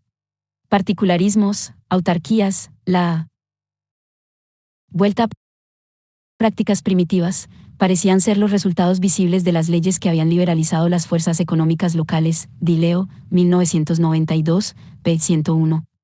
El punto sin retorno se alcanzó en la segunda mitad de 1989, en el bicentenario de la Revolución Francesa, cuya inexistencia o falta de significado para la política francesa del siglo XX se afanaban en demostrar, en aquellos momentos, los historiadores, revisionistas. El colapso político siguió, como en la Francia del siglo XVIII, al llamamiento de las nuevas asambleas democráticas, o casi democráticas, en el verano de aquel año. El colapso económico se hizo irreversible en el curso de unos pocos meses cruciales, entre octubre de 1989 y mayo de 1990. No obstante, los ojos del mundo estaban fijos en estos momentos en un fenómeno relacionado con este proceso, pero secundario, la súbita, y también inesperada, disolución de los regímenes comunistas satélites europeos. Entre agosto de 1989 y el final de ese mismo año el poder comunista abdicó o dejó de existir en Polonia, Checoslovaquia, Hungría, Rumanía, Bulgaria y la República Democrática Alemana, sin apenas un solo disparo, salvo en Rumanía. Poco después, los dos estados balcánicos que no habían sido satélites soviéticos, Yugoslavia y Albania, dejaron también de tener regímenes comunistas. La República Democrática Alemana sería muy pronto anexionada por la Alemania Occidental, en Yugoslavia estallaría pronto una guerra civil. El proceso fue seguido no solo a través de las pantallas de televisión del mundo occidental, sino también, y con mucha atención, por los regímenes comunistas de otros continentes. Aunque estos iban desde los reformistas radicales, al menos en cuestiones económicas, como China, hasta los centralistas implacables al viejo estilo, como Cuba, veas el capítulo 15, todos tenían presumiblemente dudas acerca de la total inmersión soviética en la Glasnost y del debilitamiento de la autoridad. Cuando el movimiento por la liberalización y la democracia se extendió desde la Unión Soviética hasta China, el gobierno de Pekín decidió, a mediados de 1989, tras algunas dudas y lacerantes desacuerdos internos, restablecer su autoridad con la mayor claridad, mediante lo que Napoleón, que también empleó el ejército para reprimir la agitación social durante la Revolución Francesa, llamaba un poco de metralla. Las tropas dispersaron una gran manifestación estudiantil en la plaza principal de la capital, a costa de muchos muertos, probablemente, aunque no había datos fiables a la hora de redactar estas páginas, varios centenares. La matanza de la plaza de Tiananmen horrorizó a la opinión pública occidental e hizo, sin duda, que el Partido Comunista Chino perdiese gran parte de la poca legitimidad que pudiera quedarle entre las jóvenes generaciones de intelectuales chinos, incluyendo a miembros del partido, pero dejó al régimen chino con las manos libres para continuar su afortunada política de liberalización económica sin problemas políticos inmediatos. El colapso del comunismo tras 1989 se redujo a la Unión Soviética y a los estados situados en su órbita, incluyendo Mongolia, que había optado por la protección soviética contra la dominación china durante el periodo de entreguerras. Los tres regímenes comunistas asiáticos supervivientes, China, Corea del Norte y Vietnam, al igual que la remota y aislada Cuba, no se vieron afectados de forma inmediata. Parecería natural, especialmente en el bicentenario de 1789, describir los cambios de 1989 a 1990 como las revoluciones del este de Europa. En la medida en que los acontecimientos que llevaron al total derrocamiento de esos regímenes son revolucionarios, la palabra es apropiada, aunque resulta engañosa, habida cuenta que ninguno de los regímenes de la llamada Europa Oriental fue derrocado. Ninguno, salvo Polonia, contenía fuerza interna alguna, organizada o no, que constituyera una seria amenaza para ellos, y el hecho de que en Polonia existiera una poderosa oposición política permitió, en realidad, que el sistema no fuese destruido de un día para otro, sino sustituido en un proceso negociador de compromiso y reforma, similar a la manera en que España realizó su proceso de transición a la democracia tras la muerte de Franco en 1975. La amenaza más inmediata para quienes estaban en la órbita soviética procedía de Moscú, que pronto dejó claro que ya no iba a salvarlos con una intervención militar, como en 1956 y 1968, aunque solo fuera porque el final de la Guerra Fría los hacía menos necesarios desde un punto de vista estratégico para la Unión Soviética. Moscú opinaba que, si querían sobrevivir, harían bien en seguir la línea de liberalización, reforma y flexibilidad de los comunistas húngaros y polacos, pero también dejó claro que no presionaría a los partidarios de la línea dura en Berlín y Praga. Tenían que arreglárselas por sí mismos. La retirada de la URSS asentó su quiebra. Seguían en el poder tan solo en virtud del vacío que habían creado a su alrededor, que no había dejado otra alternativa al statu quo que la emigración, donde fue posible, o, para unos pocos, la formación de grupos marginales de intelectuales disidentes. La mayoría de los ciudadanos había aceptado el orden de cosas existente porque no tenían alternativa.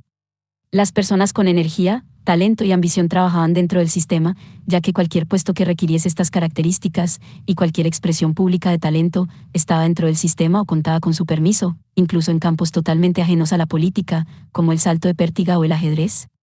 Esto se aplicaba también a la oposición tolerada, sobre todo en el ámbito artístico, que floreció con el declive de los sistemas, como los escritores. Disidentes que prefirieron no emigrar descubrieron a su costa después de la caída del comunismo, cuando fueron tratados como colaboracionistas. 12. No es extraño que la mayor parte de la gente optara por una vida tranquila que incluía los gestos formales de apoyo, votaciones o manifestaciones, a un sistema en el que nadie, excepto los estudiantes de primaria, creía, incluso cuando las penas por disentir dejaron de ser terroríficas. Una de las razones por las que el antiguo régimen fue denunciado con inusitada fiereza tras su caída, sobre todo en los países de línea dura como Checoslovaquia y la ex-RDA, fue que la gran mayoría votaba en las elecciones fraudulentas para evitarse consecuencias desagradables, aunque estas no fuesen muy graves, participaba en las marchas obligatorias.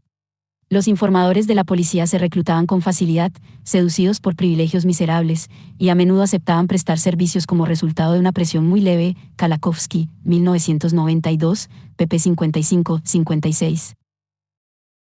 Pero casi nadie creía en el sistema o sentía lealtad alguna hacia él, ni siquiera los que lo gobernaban. Sin duda se sorprendieron cuando las masas abandonaron finalmente su pasividad y manifestaron su disidencia. El momento de estupor fue captado para siempre en diciembre de 1989, con las imágenes de video que mostraban al presidente Ceausescu ante una masa que, en lugar de aplaudirle lealmente, le abucheaba, pero lo que le sorprendió no fue la disidencia, sino tan solo su manifestación. En el momento de la verdad, ningún gobierno de la Europa Oriental ordenó a sus tropas que disparasen. Salvo en Rumanía, todos abdicaron pacíficamente, e incluso allí la resistencia fue breve. Quizás no hubieran podido recuperar el control, pero ni siquiera lo intentaron. En ningún lugar hubo grupo alguno de comunistas radicales que se preparase para morir en el búnker por su fe, ni siquiera por el historial nada desdeñable de 40 años de gobierno comunista en varios de esos estados. ¿Qué hubieran tenido que defender? Sistemas económicos cuya inferioridad respecto a sus vecinos occidentales saltaba a la vista, sistemas en decadencia que habían demostrado ser irreformables, incluso donde se habían realizado esfuerzos serios e inteligentes para reformarlos.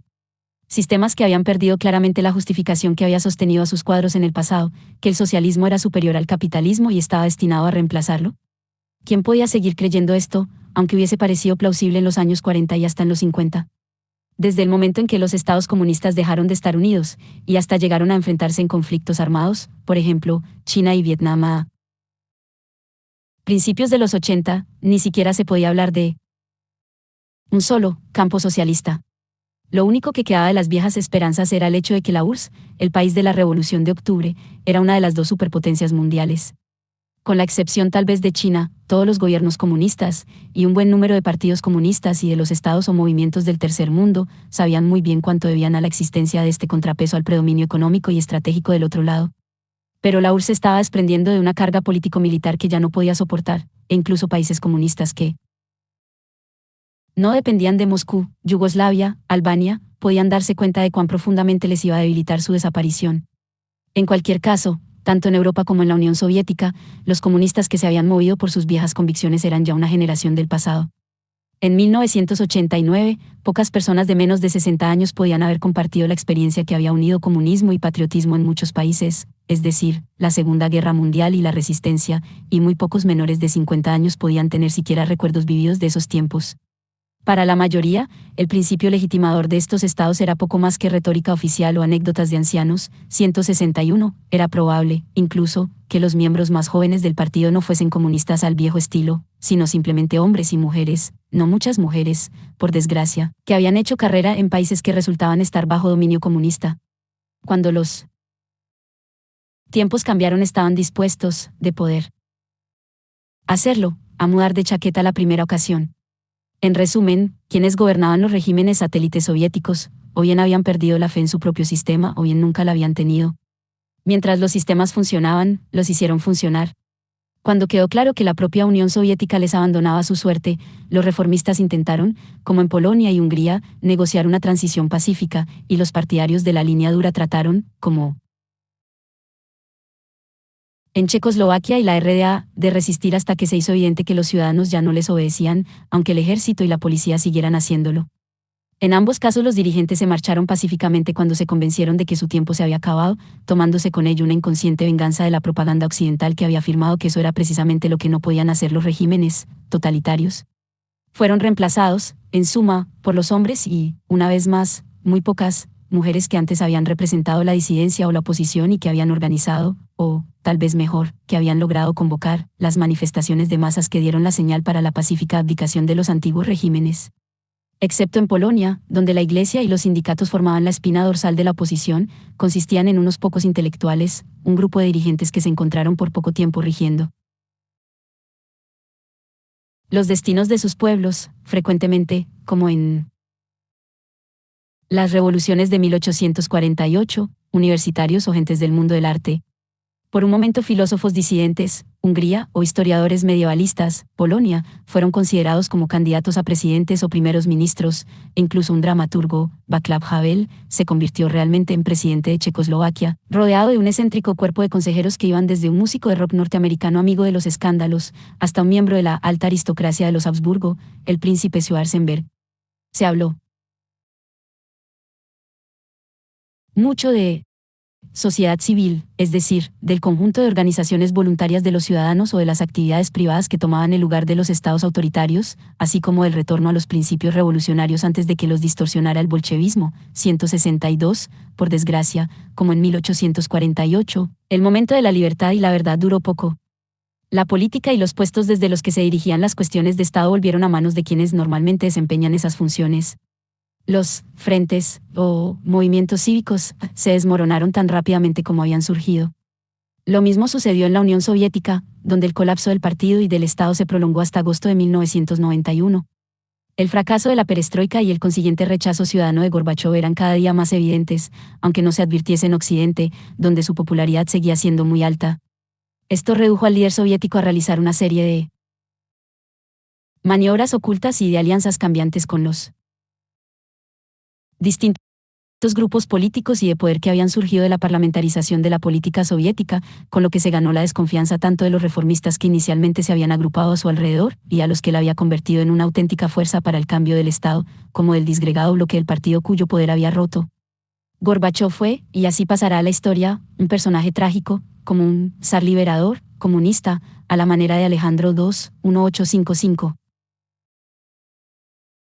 1881, que destruyó lo que quería reformar y fue destruido, a su vez, en el proceso. 163, atractivo, sincero, inteligente y guiado por los ideales de un comunismo que creía corrompido desde que Stalin llegó al poder. Gorbachov era, paradójicamente, un hombre demasiado identificado con el sistema para el tumulto de la política democrática que había creado, un hombre demasiado de comité como para las acciones decisivas, demasiado alejado de las experiencias de la Rusia urbana industrial, en cuya dirección no había participado, como para tener el sentido de las realidades de la calle que tenían los antiguos jefes del partido.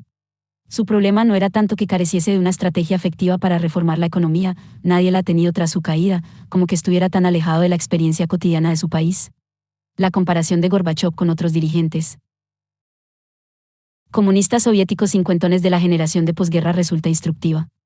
Nursultán Nazarbayev, que en 1984 se hizo cargo de la República Asiática de Kazajstán como parte del giro reformista, había llegado, como muchos otros dirigentes políticos soviéticos, pero a diferencia de Gorbachov y de casi todos los estadistas en los países no socialistas, a la vida pública desde la fábrica. Se desplazó del partido al Estado, convirtiéndose en presidente de su república, impulsó las reformas necesarias, incluyendo la descentralización y el mercado, y sobrevivió tanto a la caída de Gorbachov como a la del partido y a la de la Unión, sin alegrarse de ninguna de ellas. Después del derrumbe se convirtió en uno de los hombres más poderosos de la oscura comunidad de estados independientes. Pero Nazarbayev, siempre pragmático, había seguido una política sistemática de optimizar la posición de su feudo y de su población, y había puesto mucho cuidado en que las reformas del mercado no fuesen socialmente perturbadoras. Mercados, sí; alzas de precios incontroladas, decididamente no. Su estrategia favorita eran los acuerdos de intercambio bilateral con otras repúblicas soviéticas, o exsoviéticas, propugnó un mercado común soviético en Asia Central, y las empresas e inversiones conjuntas con capital extranjero.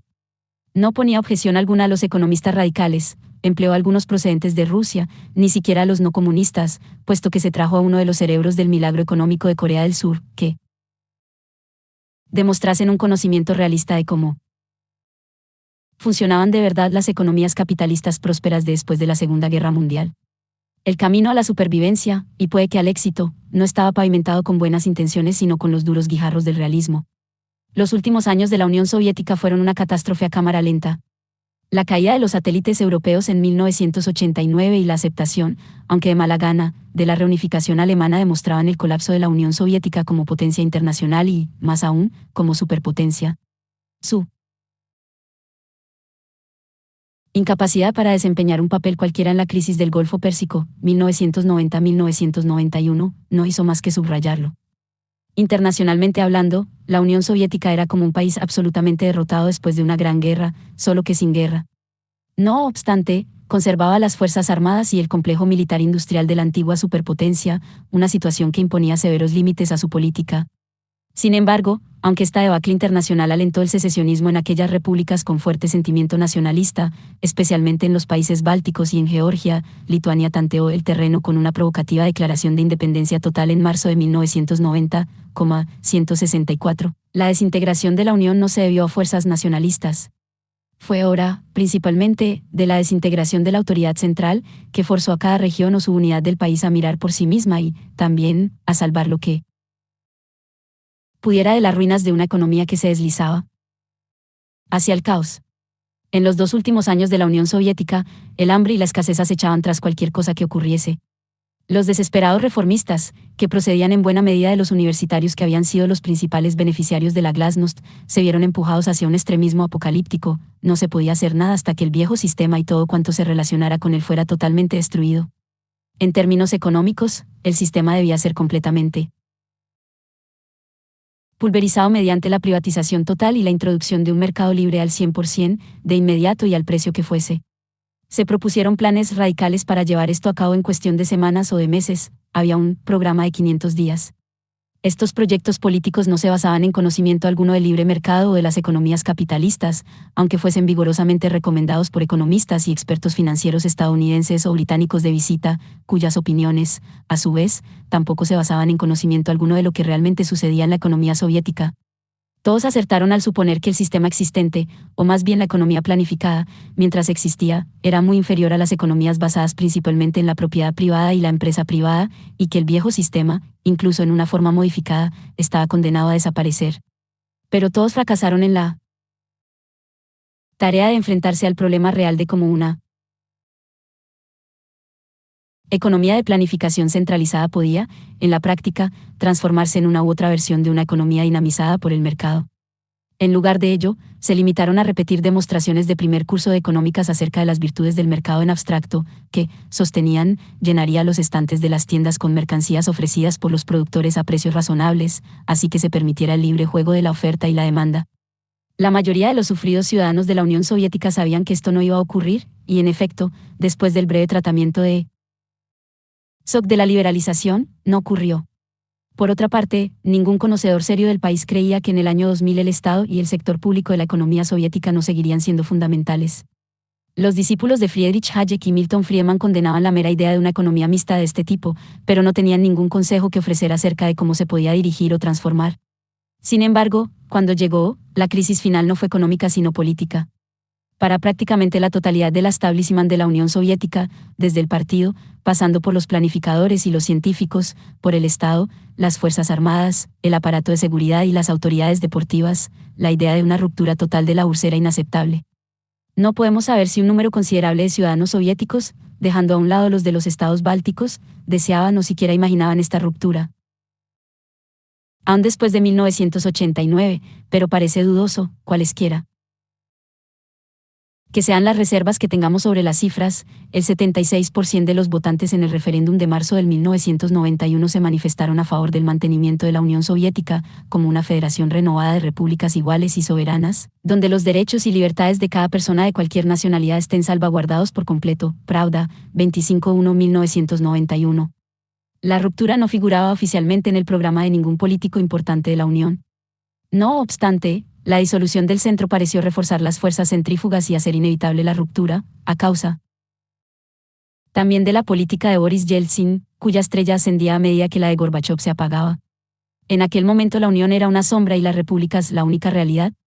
A fines de abril, Gorbachov, apoyado por las 9 principales repúblicas, 165, negoció un Tratado de la Unión que, al modo del Compromiso Austrohúngaro de 1867, intentaba preservar la existencia de un centro de poder federal, con un presidente federal de elección directa, responsable de las Fuerzas Armadas, de la política exterior y de la coordinación de la política financiera y de las relaciones económicas con el resto del mundo. El tratado tenía que entrar en vigor el 20 de agosto. Para la mayor parte del antiguo partido y del establishment soviético, este tratado era otra de las fórmulas de papel de Gorbachov, condenada al fracaso como todas las demás. Lo consideraban como la tumba de la Unión. 2 días antes de que el tratado entrara en vigor, casi todos los pesos pesados de la Unión, los ministros de Defensa e Interior, el jefe del KGB, el vicepresidente y el primer ministro de la URSS y diversos pilares del partido, proclamaron que un comité de emergencia tomaría el poder en ausencia del presidente y secretario general, bajo arresto domiciliario en su residencia de vacaciones. No se trataba tanto de un golpe de Estado, no se arrestó a nadie en Moscú, ni siquiera se tomaron las estaciones de radio, como de una proclamación de que la maquinaria de poder real se ponía en marcha otra vez, con la secreta esperanza de que la ciudadanía les daría la bienvenida o, por lo menos, aceptaría pacíficamente la vuelta al orden y al gobierno. No fue derrotado por una revolución o levantamiento popular, puesto que la población de Moscú se mantuvo tranquila y el llamamiento a una huelga contra el golpe cayó en el vacío. Como tantas otras veces en la historia soviética, se trató de un drama escenificado por un pequeño grupo de actores sobre las cabezas de un pueblo acostumbrado a sufrir. Pero eso no fue todo. 30, incluso 10 años antes, habría bastado con la mera proclamación de dónde residía realmente el poder. Pese a todo, la mayoría de los ciudadanos de la Unión Soviética mantuvo la cabeza gacha, el 48% de ellos, según una encuesta, y, de manera menos sorprendente, el 70% de los comités del partido, apoyaron el golpe, Dileo, 1992, pp 141 y 143n. Más gobiernos extranjeros de los que se preocuparon de decirlo esperaban que el golpe triunfara, 166. Pero la reafirmación del poder del partido Estado al viejo estilo había de basarse en un consentimiento universal e inmediato, más que en un recuento de votos. En 1991 no había ni poder central ni obediencia universal. Un verdadero golpe hubiera podido triunfar sobre la mayor parte del territorio y la población de la Unión Soviética y, cualesquiera que fuesen las divisiones y reticencias dentro de las Fuerzas Armadas y del aparato de seguridad, se hubiera podido encontrar un número suficiente de tropas para llevar a cabo con éxito un putsch en la capital. Pero la reafirmación simbólica de la autoridad ya no era suficiente. Gorbachov tenía razón, la perestroika había derrotado a los conspiradores al cambiar la sociedad. También le derrotó a él. Un golpe simbólico podía ser derrotado por una resistencia simbólica, puesto que lo último que querían los conspiradores era una guerra civil, para la que no estaban preparados. De hecho, su gesto trataba de detener lo que mucha gente temía, un deslizamiento hacia un conflicto civil armado. Así que cuando las inconsistentes instituciones de la Unión Soviética se alinearon con los conspiradores, las no menos inconsistentes de la República de Rusia gobernada por Boris Yeltsin, recién elegido presidente por una mayoría sustancial de electores, no lo hicieron. Los conspiradores no tenían nada que hacer salvo aceptar su derrota, una vez que Yeltsin, rodeado por unos miles de seguidores que habían ido a defender su cuartel general, desafió a los desconcertados tanques desplegados ante él, para beneficio de las pantallas de televisión de todo el mundo. Valientemente, pero con plena garantía de su seguridad, Yeltsin, cuyo talento político y cuya capacidad de decisión contrastaban con el estilo de Gorbachov, aprovechó su oportunidad para disolver y expropiar al Partido Comunista y tomar para la República Rusa los activos que quedaban de la Unión Soviética, a la que se puso término formal pocos meses después.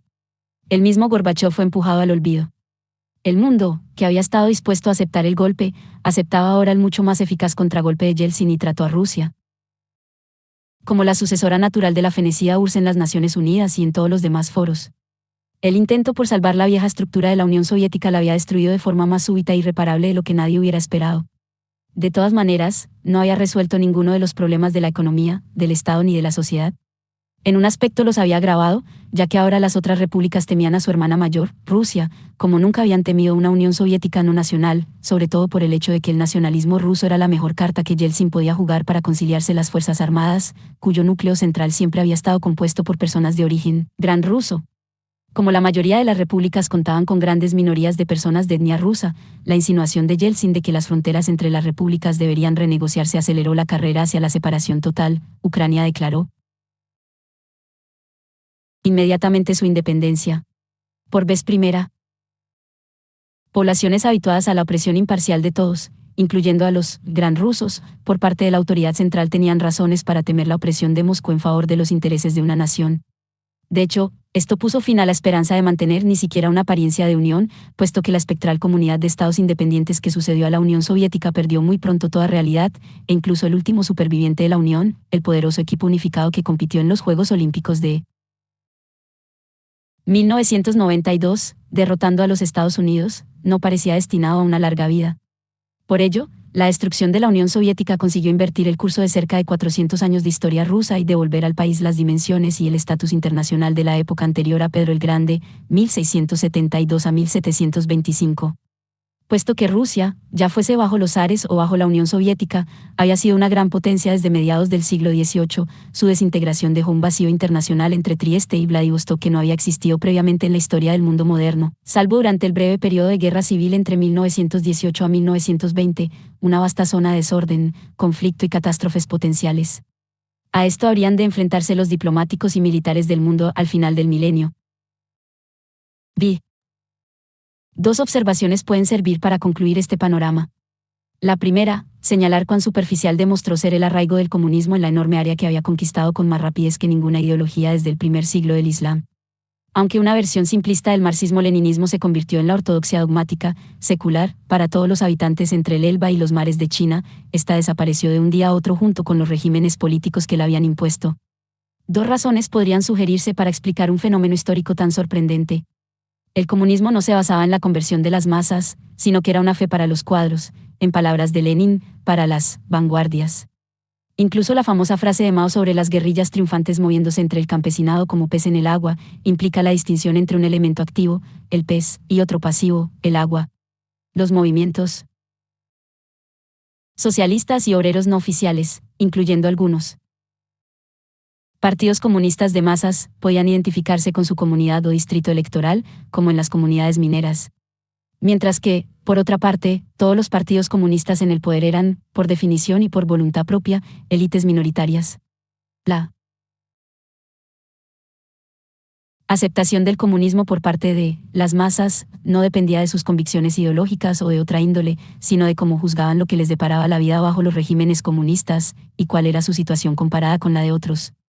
Cuando ya no fue posible seguir manteniendo a las poblaciones aisladas de todo contacto con otros países, o del simple conocimiento de ellos, estos juicios se volvieron escépticos. El comunismo era, en esencia, una fe instrumental, en que el presente solo tenía valor como medio para alcanzar un futuro indefinido.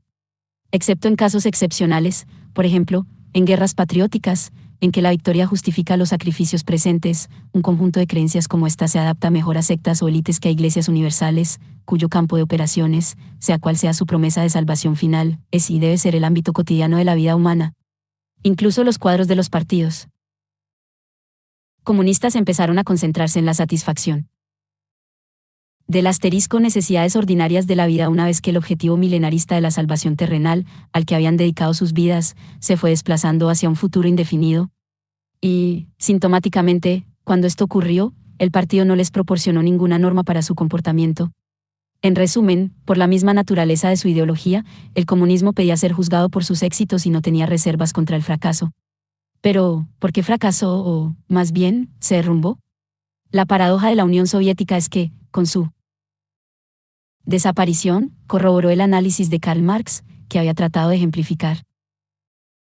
En la producción social de sus medios de subsistencia, los seres humanos establecen relaciones definidas y necesarias independientemente de su voluntad, relaciones productivas que se corresponden a un estadio definido en el desarrollo de sus fuerzas productivas materiales.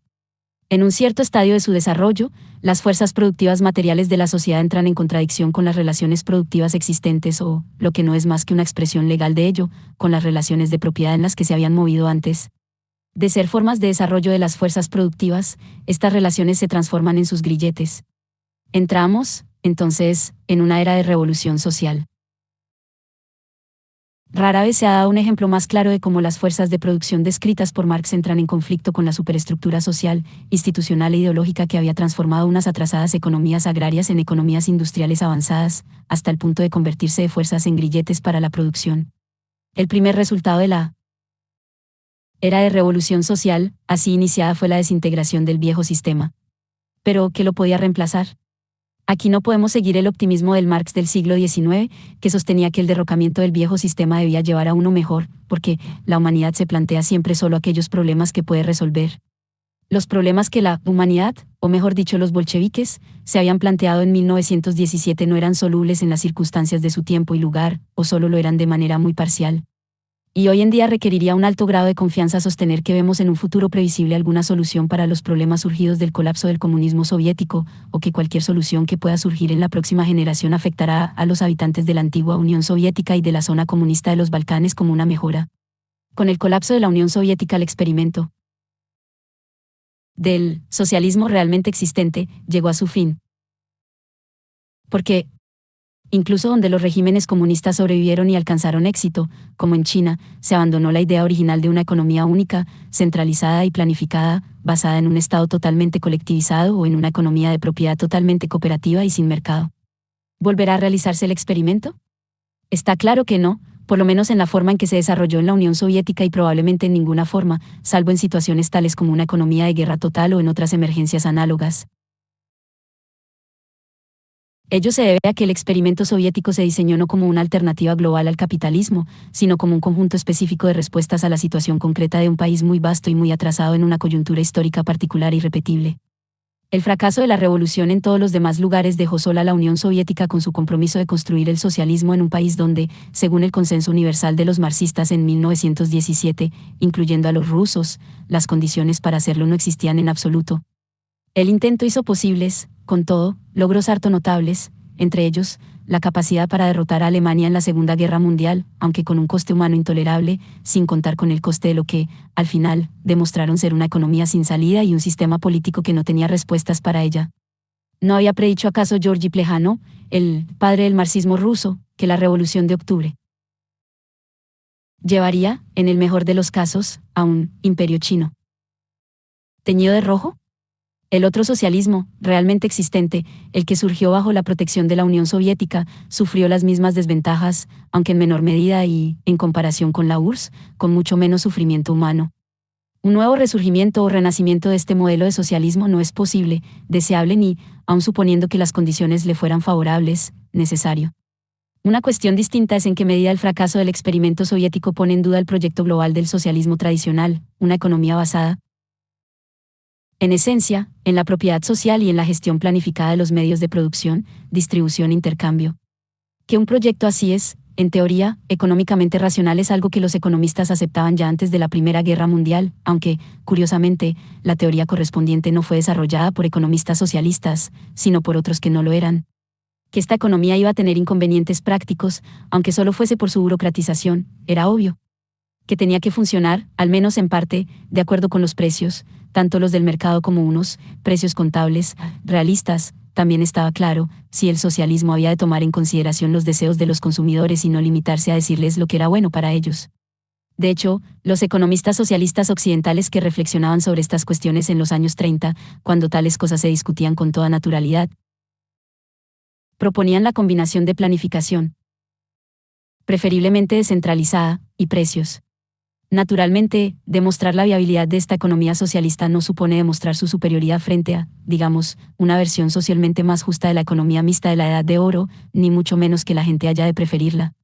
Se trata de una simple forma de separar la cuestión del socialismo en general de la experiencia específica del socialismo realmente existente. El fracaso del socialismo soviético no empaña la posibilidad de otros tipos de socialismo. De hecho, la misma incapacidad de una economía de planificación centralizada como la soviética, que se encontraba en un callejón sin salida, para transformarse en un socialismo de mercado, tal como deseaba ser, demuestra el abismo existente entre los dos tipos de desarrollo. La tragedia de la Revolución de Octubre estriba precisamente en que solo pudo dar lugar a este tipo de socialismo, rudo, brutal y dominante. Uno de los economistas socialistas más inteligentes de los años 30, Oscar Lange, volvió de los Estados Unidos a su Polonia natal para construir el socialismo, y acabó trasladándose a un hospital de Londres para morir. Desde su lecho de muerte hablaba con los amigos y admiradores que iban a visitarle, entre los cuales me encontraba. Esto es, según recuerdo, lo que dijo. Si yo hubiera estado en la Rusia de los años 20, hubiese sido un gradualista bujariniano. Si hubiese tenido que asesorar la industrialización soviética, habría recomendado unos objetivos más flexibles y limitados, como, de hecho, hicieron los planificadores rusos más capaces. Y, sin embargo, cuando miro hacia atrás, me pregunto una y otra vez, ¿existía una alternativa al indiscriminado, brutal y poco planificado empuje del primer plan quinquenal? Ojalá pudiera decir que sí, pero no puedo. No soy capaz de encontrar una respuesta. Capítulo 17. La muerte de la vanguardia.